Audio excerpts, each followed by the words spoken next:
Hello and welcome to Wandering Aimfully, the show. This is Caroline Zook over here That's if you're watching on YouTube. This is Jason Zook over here if you're watching on YouTube. Hello.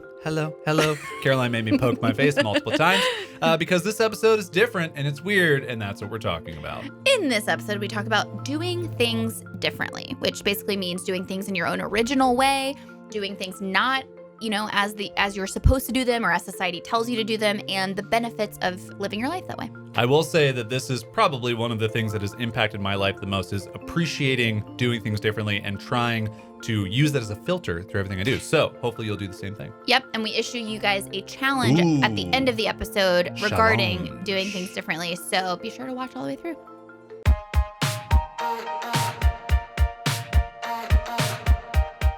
Hey there, we're Jason and Caroline Zook, a husband and wife team who believes life is just one big experiment.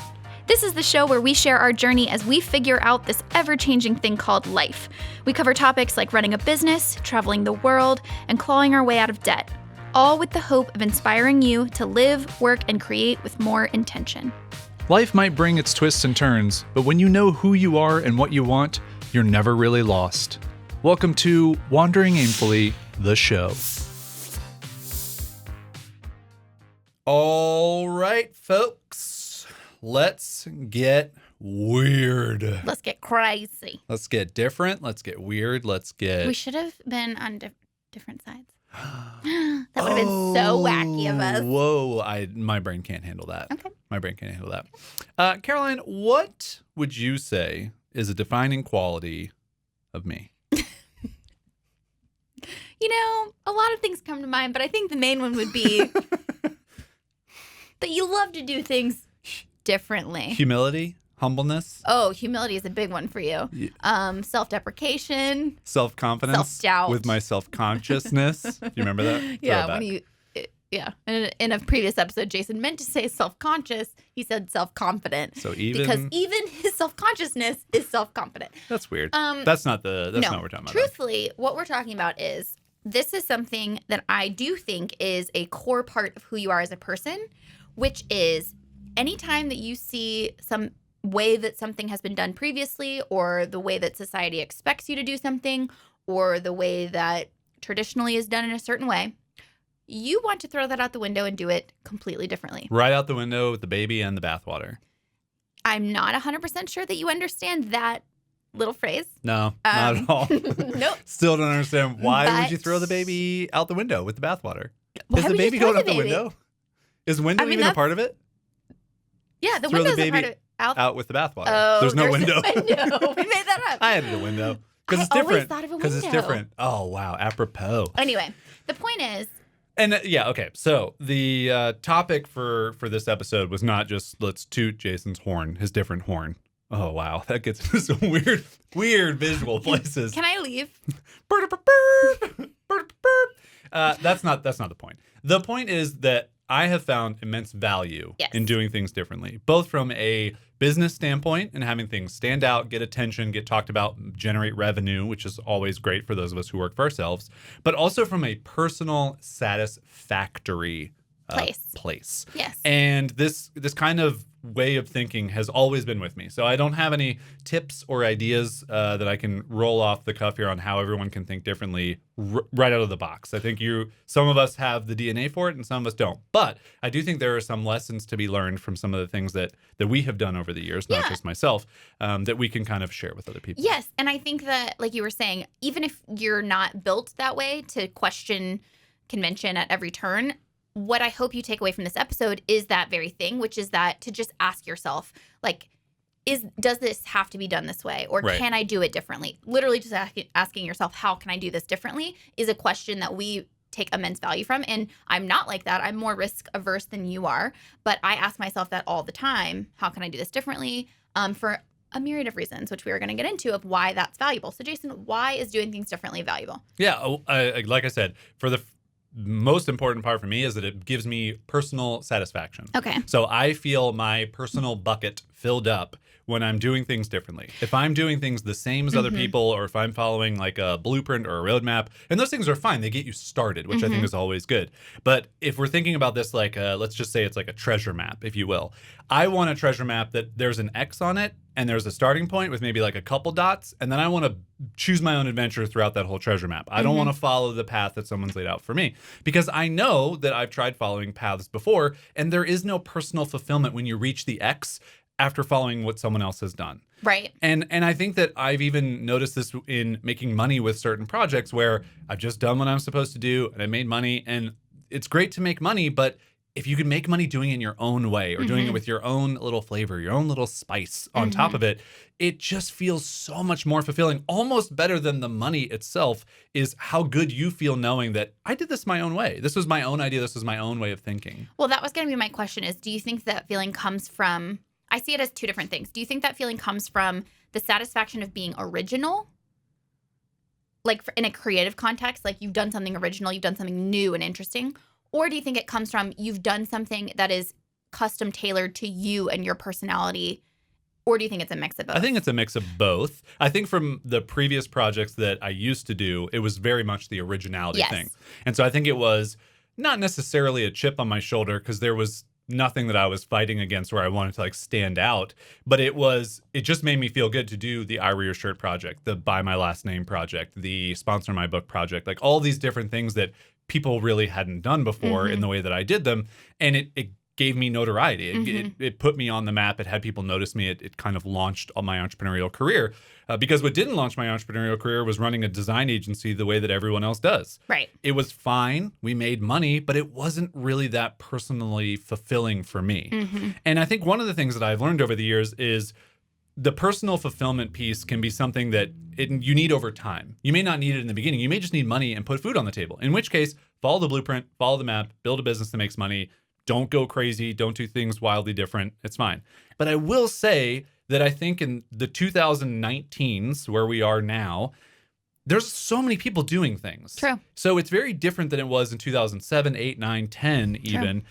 And you have to be able to stand out from, let's give a specific example. If you're a designer and you have a design portfolio and you want to get design clients, you can't just put up a design website that looks like any other design website and there's nothing about your personal story or what helps you stand apart, or maybe a process that you've created, or even that you your really work. Like if you're just going on Dribbble and you know, your design style is the sum of all those parts and you're just sort of sticking with what the trends are, like it's gonna be hard to stand out. Right. Unless you're extremely technically proficient, which is great. But right. Yeah. And so I just think that so much of the beginning of my journey of doing things differently was based on trying to be original, trying to fill up that bucket. And nowadays, it's less of, I want everything to be super original, because like Wandering Aimfully is a great example. There are business memberships all over the place. Right. But the difference is the little things that we put on it that make it different, that make it unique, that make it stand out, that have people go, oh, you know, I'm tilting my head a little bit when I read this copy, or when I see what's involved, or when I'm a part of it and I get something in the mail, or I get some type of surprise and delight. And those are the things for me that I feel really good about, knowing that stands apart from everybody else. Yep. So what I was going to say is I feel like this idea of doing things differently, I do think that your personality speaks to the originality piece of that, and you get tremendous fulfillment out of that. And the way that I come to it and find value in it is through the authenticity piece of it, which is I sort of interpret the idea of doing things differently as do things based on what you truly want to do in your core and not what other people prescribe for you. So, and that's how I kind of interpret it also, which is like, don't be afraid to do things based on the way that you want to do them if it's, you know, strays from the herd. Because the idea of authenticity speaks so much to my soul. And so with a lot of that, it's like there's so many examples of that in my own career, but I even think like this is a stupid one, but I think back to starting Made Vibrant. And I remember this is circa 2014, and it was the era of like the white, airy minimalism blog, which I feel like that aesthetic has kind of come back, but it's like everything was like very monochromatic, designed on the internet. And I was like, I am a color lover. Like, and actually this aesthetic has more come back around with like the bright colors and stuff like that. But at the time, throwing like neon colors on your website was like very weird. Yeah. But I was like, this is who I am. And my whole brand is going to be about being vibrant and being the fullest expression of who you are. And so I looked inward to come up with whatever felt true for me in the way that I wanted to express myself. And even though it was a little bit scary because it was so different from anything else I was seeing around me, that actually helped me get noticed. Yeah. And I don't know if it was just because it happened to be so different from what everyone else was doing, or people could just hear the truth in it because it wasn't me trying to do an aesthetic that was unexpected. It was me doing an aesthetic that was so true to who I am. Either way, it doesn't matter. I think there's value in doing something differently. I think what's interesting about that example specifically is that, like, the first couple people who did the monochromatic website, people look at it and they're like, oh, this is interesting. But then when you see it over and over again, I mean, it's monotonous. They all look the same. They all run together. And there's nothing wrong with that, but it doesn't stand out. And if you're trying to stand out, or if you need to stand out, and I think that for me is really what I try and focus on when I'm telling people that they should do things differently, is that if you need to make money with the thing that you're creating, well, then you can't just have the monochromatic website, because it's not going to stand out. You are not going to attract people. You need whatever your version of vibrant colors is in a sea of same websites that are all looking the exact same. And I think what's really interesting about that part for you and the way that you figured that out was, like you said, you looked within and you looked at, like, what is the thing that matters to me? And I think for everybody listening to this, and this is something that I've just tried to say over and over again, is you may not think you're unique. Like, I don't inherently think I'm that unique or different, but there are things about me that are just weird, and I embrace them. And they are the things that people appreciate because they are different from other people and they're different from themselves. And you have to do that inner work to ask yourself those things. And what you have to do is build time into your life so that you can get still and start to separate the noise. Because what happens is sometimes you think that you like certain things. Like, for example, when I was in college, I was in a sorority and I had all these really best friends and we hung out all the time together. And I thought it was such a coincidence that I liked the things that they liked. But really, it was just, I was so close to hearing other people's opinions and voices all the time that I got confused, and I thought that those were actually the things that I cared about and liked. Turns out, as you graduate from college and you get more into your own skin, and I spent more time kind of going inward, I realized, no, I really don't care about going to a football game. Like, I don't. And it's Didn't okay. go to a single basketball game while you were at University of Florida, and they won 2 state But or my national friends championships. do, and it's okay for me now to say, hey guys, like, that's just not what I'm into, and they respect that about me. But it's hard sometimes when you have those voices in your head of people around you to know who you actually are, what actually makes you different. And because it's risky, right? Like, leaning into the things that make you feel weird, or it's scary because you feel like you could be rejected for those things or judged or made fun of.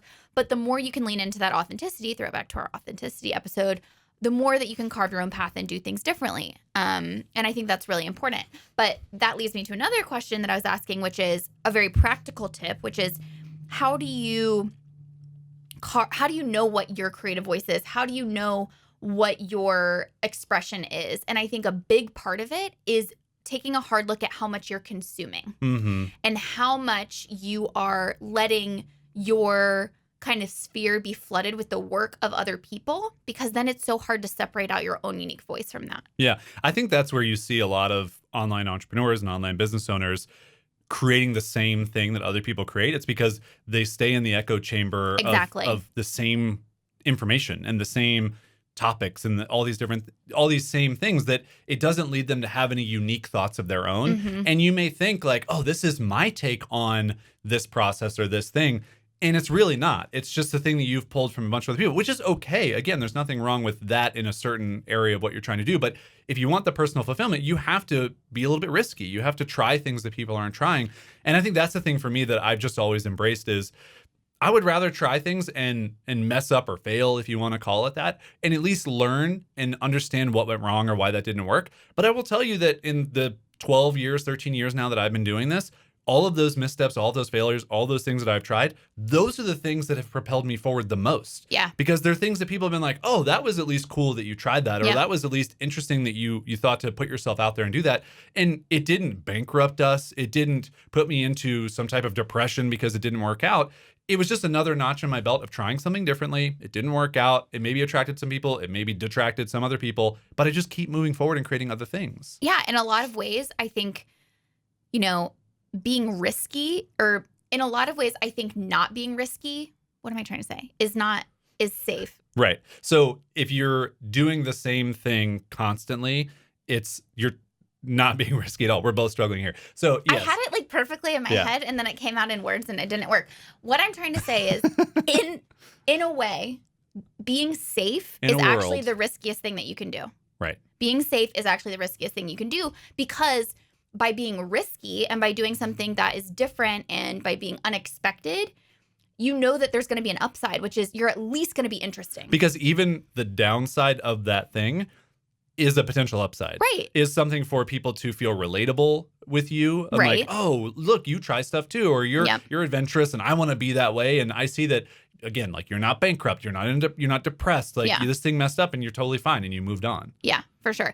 That was really hard to get out of my brain. It was hard to get out of both of our brains. I'm still sort of struggling with it. Like, that was I really also bad. think it's a thing that's been said before, and that for some reason our brains just like couldn't do it. Couldn't figure it out. Yeah.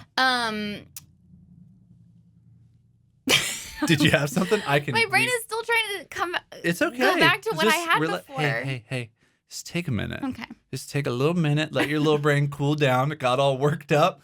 It was going 100 miles per hour. Well, also what happened there was I had a topic that I wanted to talk about, but I was trying to be patient and letting you finish. But then I got excited about my thing I wanted to say, and then I said it wrong. One of the things that I think is interesting just about like a mindset of do it differently. And if you want to kind of apply that in your life and do those things, is just use it as a filter to put everything you do through. Yeah. So if you want to start writing an email newsletter, how can you do it differently? And you just ask yourself that question and you go, okay, I see these 10 newsletters that I like. What can I do that's different than these 10? I got it. Oh, okay. I got my two things. Here we are. I found them. I just needed a break. Okay. It was kind of going back to and it goes back to what you just said of asking yourself how to do things differently. But I would challenge people out there to also, as a practical step, maybe give yourself 30 days where you unfollow everyone on Instagram who's in your industry, or you stop reading the blogs of people whose businesses you aspire to, just to see what original thoughts come out of. Like, go follow like chefs and follow fitness people and follow art museums and just follow an array of different things outside of your sphere and see what original, unique thoughts you come up with. So that's one practical tip that would just be a fun experiment. And the other one that I want to talk about just on the topic of doing things differently is letting go of the fear of what other people are going to think of you. Yeah. Because that's what it all comes down to for me, is because I think of not just in a business context, but I think of how we do life differently in a lot of different ways. We could list off the amount of things, but, veganism or minimalism or any other isms that we buy into. Spending a lot of money on travel or spendingism. Spendingism or, working together-ism. Working together, not getting married for 8 years. You're not putting isms on the end of this. You really should have. All these different things that are maybe more non-traditional, but they work for us. And if we had been so afraid of what other people were going to think about those decisions, we never would have found our way to a life that feels so right for us.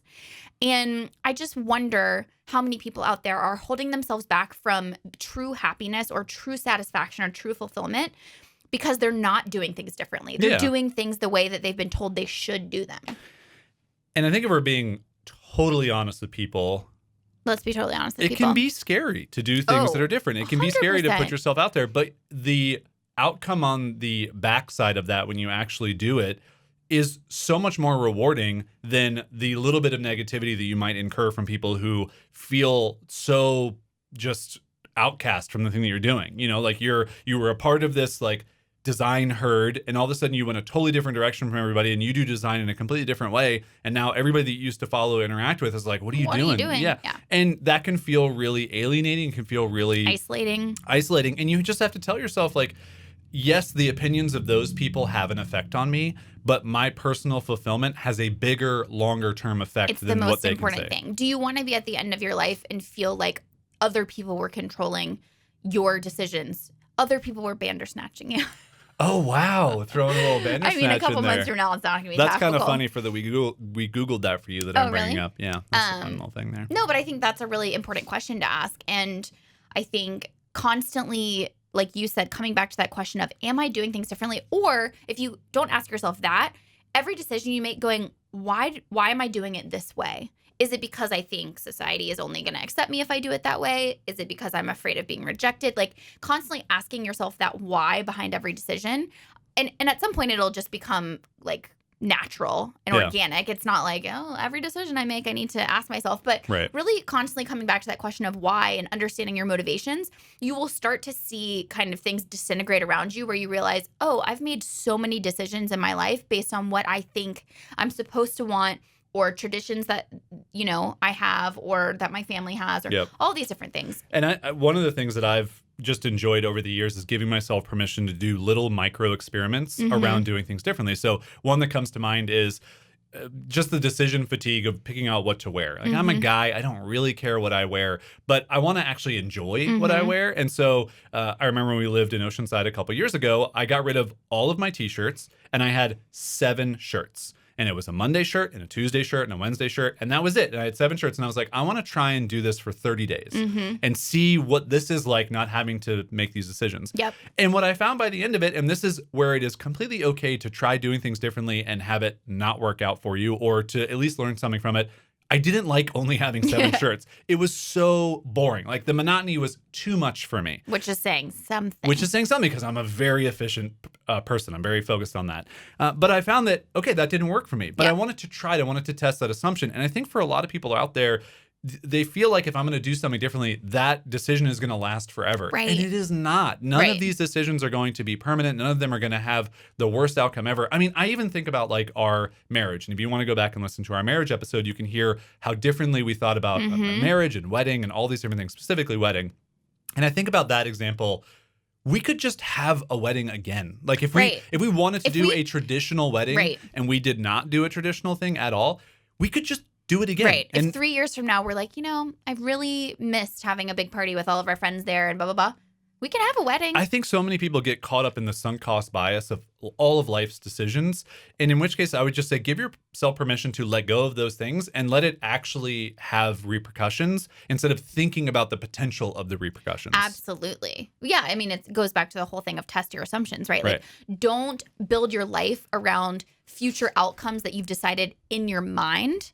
Allow reality to unfold before you and then adapt from that place. And I think, like, going back to your example of building the Made Vibrant website and using color and all those different things, and even the decision to then switch from you're a designer who does all this stuff to just a branding designer, you make these decisions and you understand that there's a certain amount of time you're willing to give yourself for how long will I stick with this different decision. And that I think, again, like the micro experiment thing, if it's I'm going to do my newsletter differently for 6 months and I'm going to see how it goes, see what actually happens, see what the outcomes are. And I know that people out there watching or listening right now are going to hear that. And I know what holds so many of you guys back from doing something like that is going, what are people going to think if I do this for 6 months and I go back? Or I remember when we were talking about combining businesses into Wandering Aimfully, and I was so hesitant. And you were like, we can always, a year from now, like we can separate them back out again. We can literally undo it. We have the website still. And I remember my brain's response to that was, yeah, but people are going to see that we tried it and it didn't work and we, undid it or whatever. And it's like, once you realize that actually what's holding you back from that is just the perception of what other people think of you. And once you really go, do I really want what other people think of me holding me back from trying this thing in my life?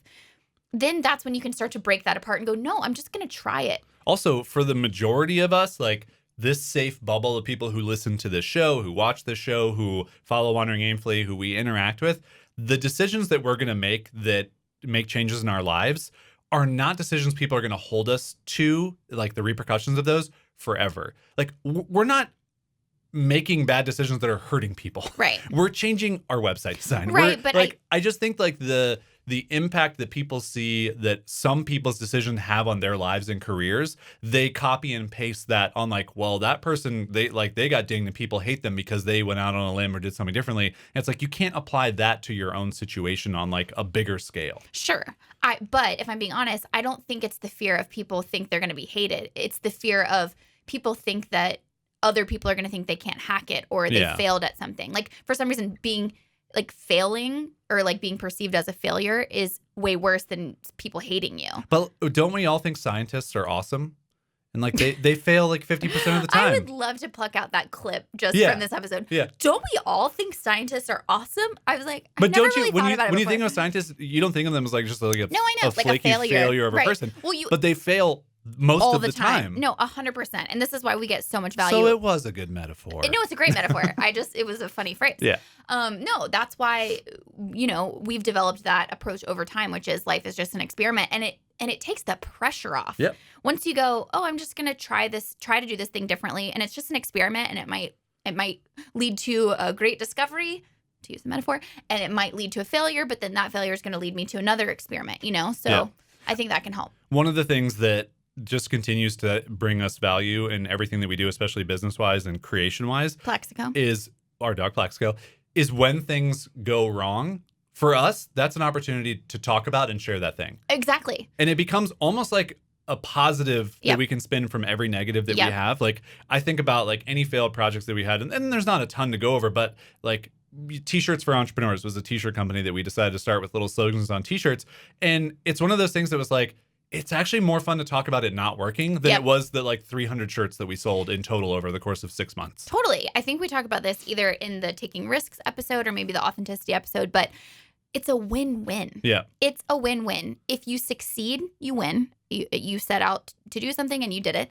If you fail, it becomes texture to your story, and it makes you relatable, and it gives you something to talk about that's interesting, that's not just look at me, everything in my life is so easy. Perfect and easy, and yeah. That's boring. All right, so my challenge for everybody, because I know the timer's going to go off here because I have that superpower, Sixth sense. is that Spidey sense. I would love to challenge you to do something differently in your life or business, no matter how big or small. 7 T-shirts for the next 30 days, changing up your newsletter strategy, redesigning your website with more color, blowing up social media because you don't want to use it anymore, or doing it completely differently. Whatever it is, I want to know what you're going to do. So reach out to us, hello@wanderingaimfully.com. Tell us about that, or tweet at either of us or on Instagram. I would just love to know whatever change you are potentially thinking about, as small or as big as it is, that's going to be different in your life. I want to know what it is so we can kind of just see how it goes. That's a fun experiment. How do you do that? Can you see in the monitor? Is that what it is? I mean, I can kind of see Because in I the have my monitor, glasses on and I can't even really see. but it's also just, it's a feeling, you know? Feeling. It's a feeling. This is, we Googled that for you. Googled that. We Googled that. Nice. It's different every week. Yeah.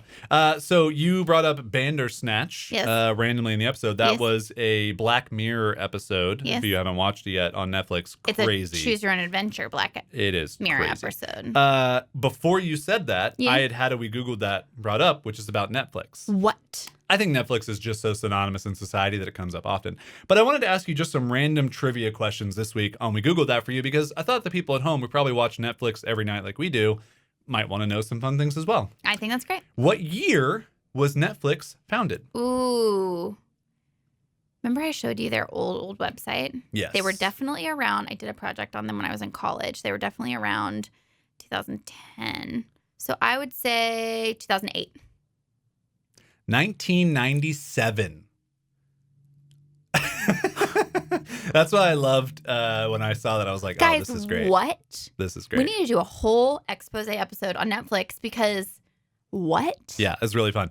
Okay, so the beginning of Netflix.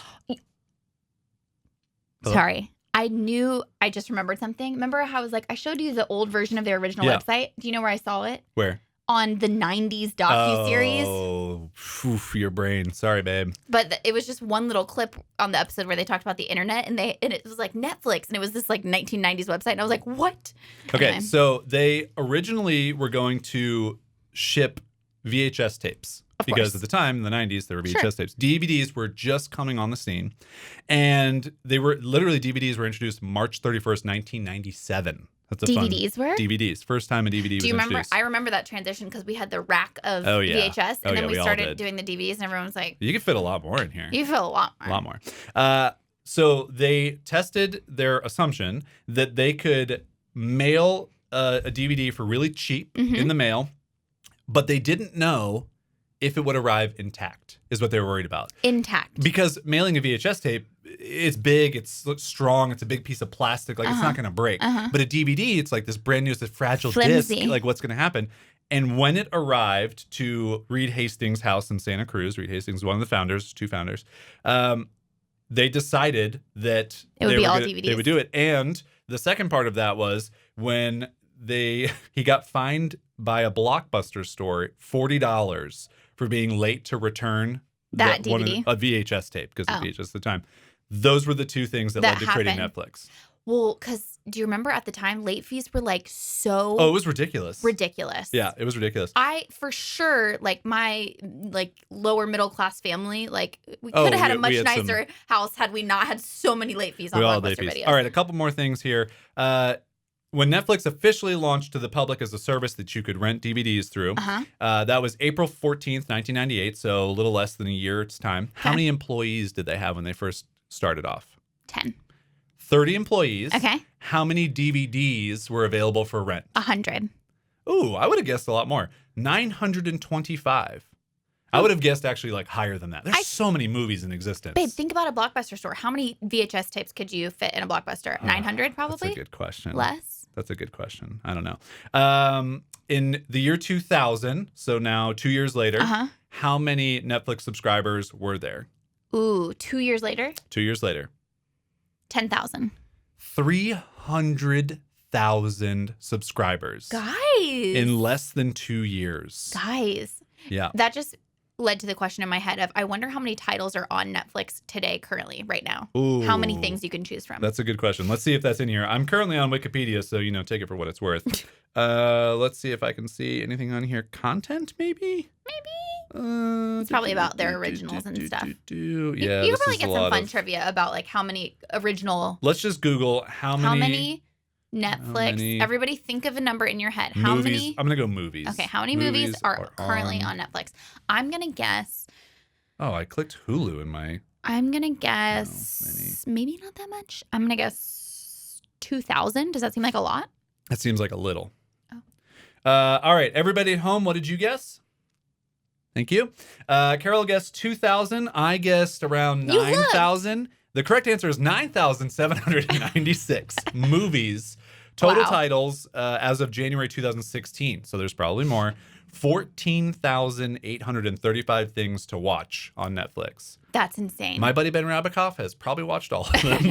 Does he like Netflix? All day. It's on all day. He loves playing like random movies and stuff. That's what he works to. So, all right. Those are your Netflix random trivia facts for this different episode. This episode not sponsored by Netflix. It's not. But in Netflix, if you want to sponsor us, Netflix doesn't really have to sponsor anything. They really don't. They really don't. They're doing it. Also, I did see that Netflix has their 2017 revenue was $12 billion profit. Sorry. No, revenue, because they're not profitable. They're not profitable. $12 billion in revenue. Okay. They have less than $1 billion in operating cash.